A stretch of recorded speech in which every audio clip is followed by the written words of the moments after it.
Pregnancy టైంలో అమ్మకి herpes infection ఉంటే ఆ ఇన్ఫెక్షన్ పిల్లలకి తల్లిలో అంటే బిడ్డకి వచ్చే అవకాశాలు ఉంటాయా? సో చాలా మంది టెన్షన్ పడుతుంటారు. ఏంటంటే కొందరికి హర్పీస్ ఇన్ఫెక్షన్ ఉంటుంది, ప్రెగ్నెన్సీ వస్తుంది. ఆ ప్రెగ్నెన్సీ వచ్చాక ఆ ఇన్ఫెక్షన్ కడుపులో ఉండే బిడ్డకి పాకుతుందా? కానీ చాలా రేర్ కేసెస్లో ఏంటంటే ఆ ఇన్ఫెక్షన్ అనేది బిడ్డకి పాకి కొన్ని కండిషన్లో మెనైంజైటిస్ కానీ ఫిట్స్ లాంటి కండిషన్ కూడా వచ్చి ఉండొచ్చు. కానీ ఇది చాలా రేర్ కేసెస్.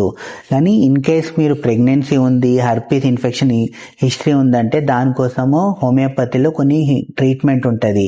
ఈవెన్ ప్రెగ్నెన్సీలో కూడా మీరు సేఫ్గా హోమియోపతి మెడిసిన్ వాడారనుకోండి, ఆ ఇన్ఫెక్షన్ మీలో పెరగకుండా చూసుకుంటుంది. దాంతోపాటు ఆ ఇన్ఫెక్షన్ మీ బిడ్డకు కూడా పాకకుండా చూసుకుంటుంది. సో ప్రెగ్నెన్సీ ఉందంటే జాగ్రత్తగా ఉండండి, హర్పీస్ నుంచి దూరం ఉండండి. Thank you viewers.